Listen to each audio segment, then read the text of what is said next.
Hey everyone, next edition of our Women's History Month Cougar Chat series brings aboard Chicago State head women's golf coach Angela Rayhill. Coach Rayhill, welcome. Welcome. How are you? I'm doing well, doing well. It's a beautiful Good. day. We finally got spring weather, and to me, that means golf weather. So I'm happy to be talking to you. For sure. Yes. All right, so Coach, it's Women's History Month, and as a leader in our athletic department, you're in a position where you get to empower and lead a group of young women through the sport of golf, but really in their lives. So what does it mean to you to be in that position? Yeah, for sure. It's especially being a women's golf coach, it's nice to teach these young women, especially if them in golf, playing throughout their lives, and especially with playing in college and everything with scholarships. It's nice having the women being able to get that opportunity to play Division I, whether it's Division I, Division II, Division III, getting that being able to play in that college atmosphere and getting that ability to be able to do that. Sports are such a microcosm of life, right, Coach? And especially the sport of golf, the highs and lows you experience in just 9 holes is Right. really unlike any other. So what's it like to use the sport of golf as a teaching tool for the young women you lead? Right. Yeah. Just from being into the golf business and knowing the game, LPGA, it's nice using those tools and the knowledge that I have of teaching and getting these girls coming in to play college golf, and using my skills and my knowledges to teach them. And majority of them have the ability and have the teachers that they have back at home, but it's nice knowing that they have that ability and being able to tweak certain things in their swing. But just overall, it's just nice to get these girls to come in and play at the Division I level and getting them to get to that next level.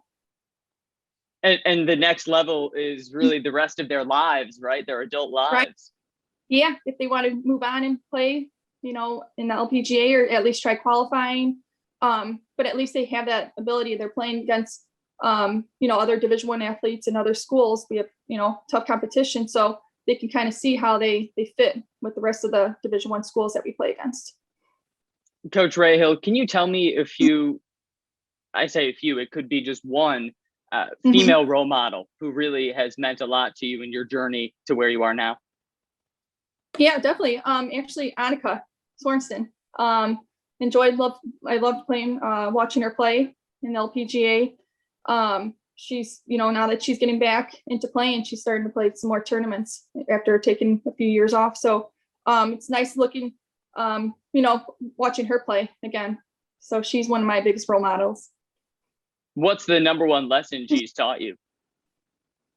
That after taking, a few years, because she got married, had some kids. So it's nice seeing that, especially taking those few years off. And she actually just played in one tournament, and you could see how well she has done. So it's huge to knowing that, who knows, she's probably been practicing, but taking that, those so many years off and then coming back to competition.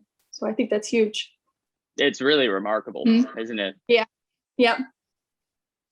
Coach, as a leader, what are a few of your core values that you try to instill in your team? Yes. Just some of them are competitiveness, having the attitude, having the drive to want to get better. Because, I've had a couple players that are seniors now, and you could just see from their freshman year to their senior year of how much they've improved. And so that's huge to be able to see that, of recruiting her, and how, for this year, she should be doing a lot better this year. So, but other values, competitiveness is, one of them, that like that drive of wanting to win, so that's kind of the next step that we've been taking, especially the team right now. I've had a lot of the same players, but having that drive and want to win. Having worked in golf for a long time, Coach, LPGA, now coaching at the Division I level, what sorts of progress or lack of progress are you seeing in women's sports in the grand scale fighting for more respect, more resources. Right. I mean, you're starting to see it a little bit more, especially well, the one opportunity that the kids have, and one of my players, she's a senior, Hansika, she's actually going to be working. She has internships with the PGA, and that's huge. That you're starting to see that there's actually in the PGA, it's a woman. She's the president of the PGA, and I think that's huge of getting the women involved and having that ability to do exactly what the men can do. So right now, like the PGA, they're looking to get more women involved. And so I think that's huge. And especially with us playing in that tournament in May in Florida, they have they're able to get internships and with everything through that. Can you describe for me the tournament in May? Yeah, it's called the PGA Works. We're actually going to be playing at TPC Sawgrass, where the pros just played at a couple weeks ago. So I think it's, especially for us to be able to play in a tournament like this, it's all the minority schools. I think that's huge for the student athletes to be able to have that. And so the other part of that tournament is the girls can take a PAT, and what that is so like whatever they shoot for those 3 days, they can use that for like if they want to get an LPGA or PGA for their scores. So if they shoot like a certain score, and if they qualify, they can use that going into it. Like after they graduate, they can use it for getting into the program. Wow, that's a tremendous opportunity. And playing on a course like TPC Sawgrass, that's an experience they'll never forget. Right, exactly. And especially the pros just playing there just a couple weeks ago. I think it's going to be challenging, but it's going to be a great experience for them. That's for sure. Make sure you tell them to reach down, pick up a few pieces of grass, shove it in their pocket, and bring it home. Maybe an extra one for me. Hey, right? I sure will. I'll remember that. Thanks, Coach. So let's say I'm a golfer for you, and I leave Chicago State and never golf competitively again, other than, maybe with buddies on the weekend. What is something that you want me to take with me for the rest of my life that maybe I learned from you that's outside of the sport of golf? Right. And that's a great question. That's especially, with these kids that I have, and I've had a couple of them that graduated with me that I recruited. And it's nice to see that they have this other outside besides golf.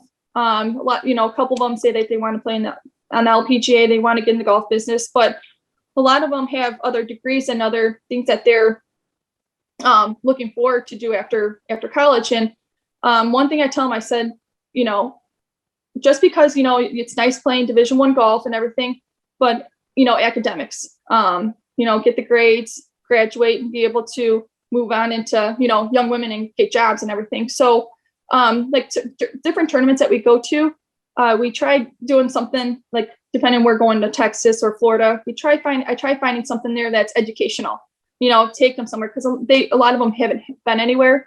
They're always talking about going to do different things. We went to Tennessee, we went to like Pigeon Forge, we did some activities and some learning experiences too. So I like to do that, especially in their 4 years when they come play for me, just to give them that extra educational on what's in different cities and kind of different things that they could do. So I think that's huge too, just to give them that opportunity. Because it's not, we all know it's, you're playing golf, but that might be not your number one thing that you're going to do after graduation. So. Right. So it's golf, it's education. Exactly. Coach Rayhill, I really appreciate your time today. Yep. No problem. Thanks, Sam. I appreciate it. That's head women's golf coach Angela Rayhill in the next edition of our Cougar Chat Women's History Month series. Stay tuned for the next one, folks.